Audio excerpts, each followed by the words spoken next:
Story की शुरुआत में हम एक आदमी को देखते हैं जिसका नाम अंजी होता है।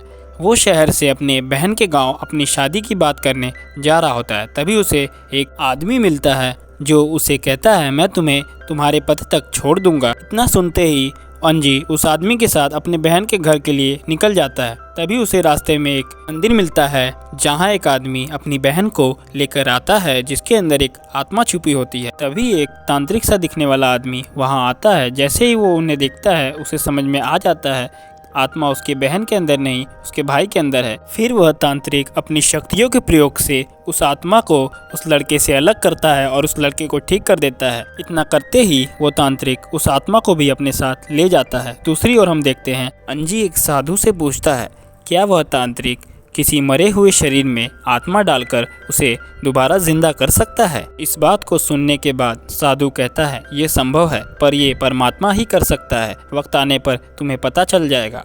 इतना कहते ही साधु वहाँ से चला जाता है। दूसरी ओर हम देखते हैं अंजी अपने बहन के घर पहुँच चुका है। पहुँचते ही वो देखता है कि एक औरत एक आदमी को मार रही है। दरअसल उसकी बहन ब्याज पर पैसे चलाती है और लोगों से पैसे वसूलती है।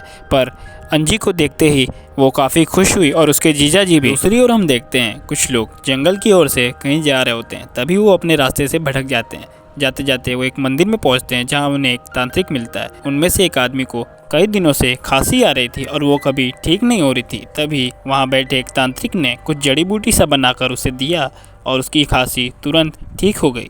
इतना होते ही वह तांत्रिक से पूछता है बाबा आपने क्या चमत्कार किया जिससे मेरी खांसी तुरंत ठीक हो गई। तांत्रिक मूर्ति की तरफ देखकर कहता है ये सब इनके कारण ही हो पा रहा है, ये जड़ी बूटी इन्हीं की देन है। तभी वहाँ बैठे सारे लोग उस मूर्ति के बारे में जानना चाहते हैं जिसमें उन्हें तांत्रिक बताता है हजारों साल पहले देवताओं और राक्षसों के बीच जब समुद्र मंथन हो रहा था तो सबसे पहले विष बाहर आया। उसके बाद कामधेनु पवित्र गाय, फिर देवी माँ लक्ष्मी, आखिर में शंख और अमृत बाहर आए जिसे देने के लिए भगवान स्वयं उपस्थित हुए। उन्होंने धन्वंतरी का रूप धारण किया और सभी देवताओं को बराबर से अमृत दिया जिसे पीने के बाद देवता अमर हो गए। तभी तांत्रिक उन लोगों से बताता है कि धन्वंतरी परिवार के लोग मनुष्य की मदद करने के लिए इस धरती पर आए थे।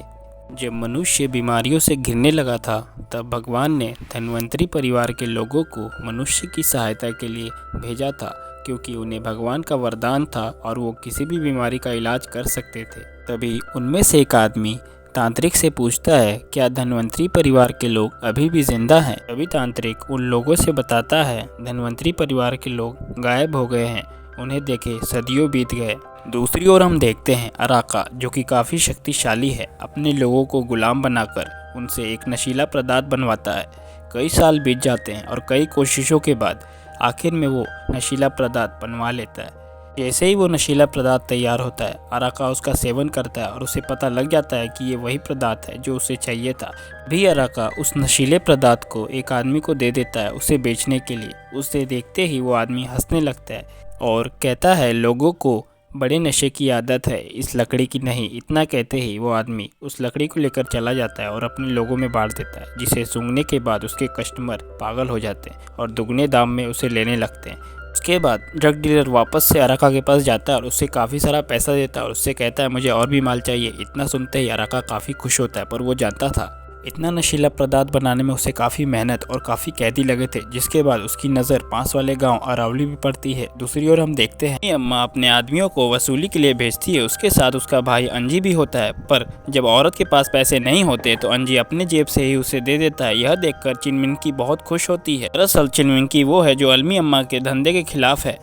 दूसरे दिन हम देखते हैं चंद्र ग्रहण के दिन इस गांव में बलि देने का रिवाज होता है पर अंजी इसे स्वीकारता नहीं और कहता है किसी बेजुबान की जान लेने से अच्छा तुम मेरी जान ले लो। ना कहते ही अंजी अपना गला वहां रख देता है और तब तक नहीं हटता जब तक चंद्र ग्रहण नहीं हो जाता। चंद्र ग्रहण होते ही वहां तांत्रिक आ जाता है और कहता है घोर अनर्थ हो गया, अब तो तुम्हें कोई नहीं बचा सकता।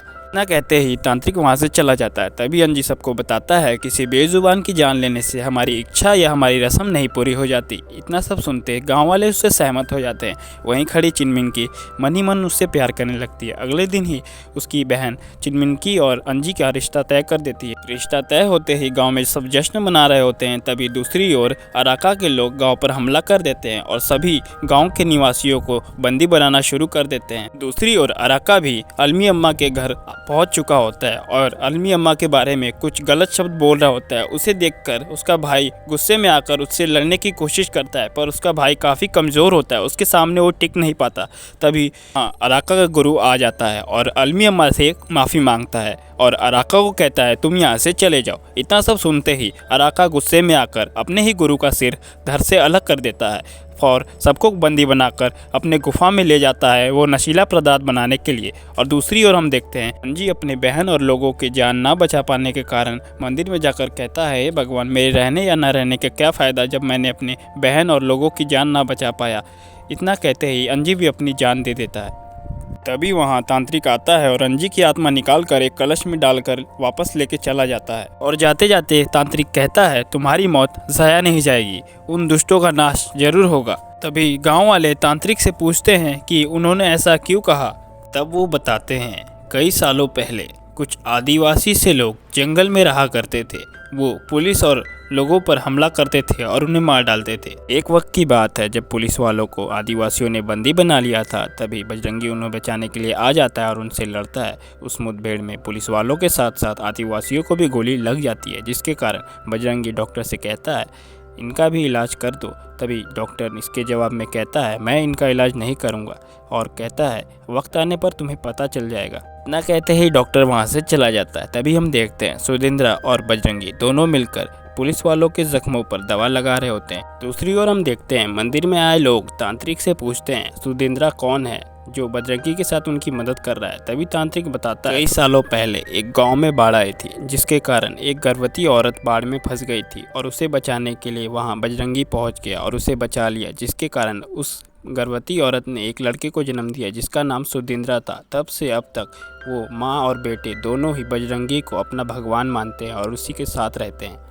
अगले ही दिन बजरंगी आता है और देखता है जिनका इलाज करने से डॉक्टर ने मना कर दिया उन्होंने खुद से ही अपनी गोली निकालकर अपना इलाज कर लिया। और तभी वहां डॉक्टर आ जाता है और बताता है ये लोग धनवंतरी परिवार के कुछ बच्चे कुचे लोग हैं जिनके माथे पे कलश और पीठ पे शंख का निशान है। इनके पास वेद कला का ज्ञान है, इनके पास भगवान का वरदान है, ये किसी भी बड़ी से बड़ी बीमारी का इलाज कर सकते हैं। पर इनका सरदार इनके कला का गलत उपयोग करता है और नशीली दवाई बनाकर बाहर सप्लाई करता है और उससे पैसे कमाता है। अगले दिन बजरंगी धनवंतरी परिवार के लोगों के साथ घुल मिल जाता है और उनके बच्चों को खाना भी खिलाता है, साथ ही उनको पढ़ाता लिखाता है और उनके परिवार के साथ मिलकर रहने लगता है। फिर एक दिन बजरंगी बीमार औरत के बारे में बताता है और उनसे कहता है इसका इलाज करने के लिए, जिसके जवाब में धनवंतरी परिवार के लोग कहते हैं हमें इसके बारे में कुछ नहीं पता। पर बजरंगी को पता था कि वो इसका इलाज कर सकते हैं, इसीलिए उसने एक जहरीला पदार्थ खा लिया, जिसके कारण बजरंगी को खून की उल्टियाँ होने लगी। और तभी धनवंतरी परिवार के लोग अपने योग कला का इस्तेमाल करके बजरंगी को बचा लेते हैं और इसी प्रकार बजरंगी के कहने पर उस औरत को भी ठीक कर देते हैं, जिसके कारण वो अपने बेटी से मिल पाती है।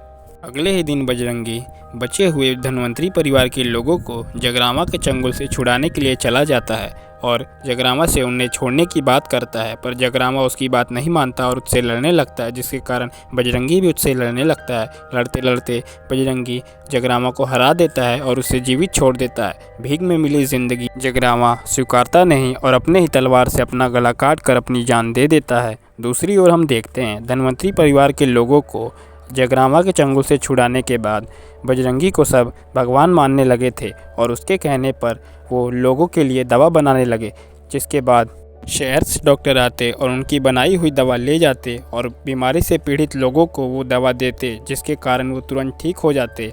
इसी के उपकार में वो लोग कुछ इनाम ले आते, खिलौने और कपड़े, जिसके बाद धनवंतरी परिवार के लोगों के मन में लालच पैदा हो जाता है और वो जब भी दवा बनाते बदले में इनाम की लालसा रखते। एक बार जब डॉक्टर खाली हाथ आए तब धनवंतरी परिवार के लोग दवा देने से इनकार कर रहे थे। तभी बजरंगी ने सुदिंद्रा से कहा क्यों ना तुम इस ज्ञान को तालपत्र पे उतारो, ये ज्ञान सबको मिलना चाहिए। तब से सुदिंद्रा ने इस ज्ञान को तालपत्र पे उतारा और धीरे धीरे उसके अंदर ऐसी शक्तियाँ आने लगी, जिसके बाद वो पेड़ पौधों से भी बात कर सकता था। एक बार वो पेड़ पौधों से बात कर रहा था, तभी उसके गुरु उसको देख लेते हैं और उसको कहते हैं तुम्हें और भी ज्ञान की आवश्यकता है, जिसके बाद तुम परमात्मा से भी बात कर सकते हो। तभी वो गुरु के साथ चला जाता है ब्रह्म ज्ञान की प्राप्ति के लिए। योग अवस्था में कई दिन बीत जाते हैं, आखिर में सुदिंद्रा ब्रह्म ज्ञान प्राप्त कर लेता है। दूसरी ओर हम देखते हैं धनवंतरी परिवार के लोगों का लालच बढ़ते ही जा रहा था। इस बार उन्होंने डॉक्टरों डॉक्टरों से पैसे मंगाए और वहीं खड़ी बूढ़ी औरत उन्हें पैसे लेने से मना करती है, क्योंकि वो जानती थी अगर इन्हें एक बार पैसे की लत लग गई फिर ये दवा पैसों के लिए ही बनाएंगे। लेकिन कोई भी बूढ़ी औरत की बात नहीं मानता, वो सब पैसे ले लेते हैं। अगले दिन बजरंगी को ये बात पता लगती है, तभी वो डॉक्टरों को शहर से आने से मना कर देता है, जिसके कारण उनकी बनाई हुई दवा बेकार हो जाती है और उन्हें फेंकनी पड़ती है।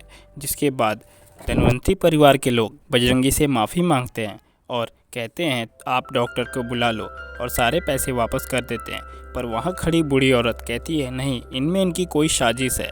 पर बजरंगी उनकी साजिश को समझ नहीं पाता। अगले ही दिन वो डॉक्टरों को बुला लेता है, जिसके बाद धनवंतरी परिवार के लोग उनको उपहार में खाने पर बुलाते हैं और उस खाने में जहर मिला देते हैं, जिसके कारण डॉक्टर खून की उल्टियाँ करने लगते हैं। तभी वहाँ पर अराका आ जाता है।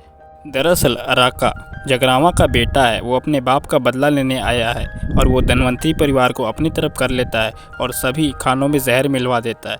दूसरी ओर हम देखते हैं बजरंगी भी खून की उल्टियाँ करने लगा, पर उसने तो खाना खाया ही नहीं था। पर अभी अराका बताता है तुम्हारे खाने में नहीं, तुम्हारे प्रसाद में जहर मिलाया था, जो तुम सुदेंद्रा के माँ के हाथों से हमेशा यह सब सुनकर सुदेंद्रा की माँ वहीं बेहोश हो जाती है। दूसरी ओर हम देखते हैं अराका कहता है अगर तुम्हें इन डॉक्टरों को बचाना है तो इस जहर का तोड़ मेरे पास है एक घड़े में। उस घड़े को जैसे ही बजरंगी उठाता है और उन सबको पिलाता है, वो डॉक्टर वहीं मर जाते हैं, क्योंकि उसके अंदर भी धनवंतरी परिवार के लोगों ने जहर मिलाया था। इसी गुस्से में आकर अराका के आदमियों से बजरंगी लड़ने लगता है। दूसरी ओर हम देखते हैं अराका धनवंतरी परिवार के लोगों को ही मार डालता है, क्योंकि उसने उसके बाप के साथ धोखा किया था और उसके साथ भी कर सकते थे।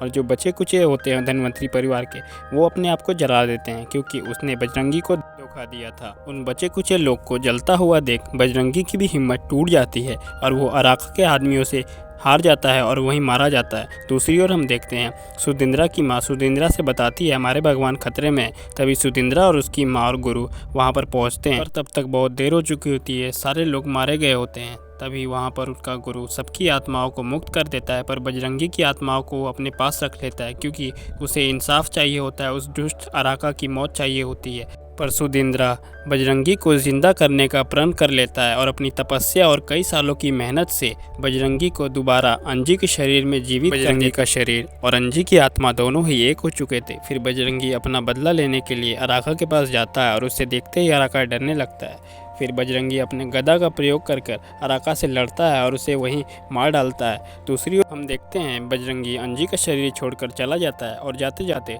सुदेंद्रा से कहता है तुम अपनी योग कला और अपनी ताकतों से लोगों का भला करो। इसी को सुनते हुए सुदेंद्रा भी अपने शरीर को त्याग देता है और सारी पावर्स अंजी को दे देता है, जिससे वो लोगों का भला कर सके। और इसी के साथ ये मूवी खत्म हो जाती है। मूवी की शुरुआत में जो मंदिर होता है वो अंजी का होता है और जो वो तांत्रिक होता है वो सुदेंद्रा का गुरु होता है। इसी के साथ चैनल पे नया है तो प्लीज़ चैनल को सब्सक्राइब कीजिए, हो सके तो लाइक कीजिए।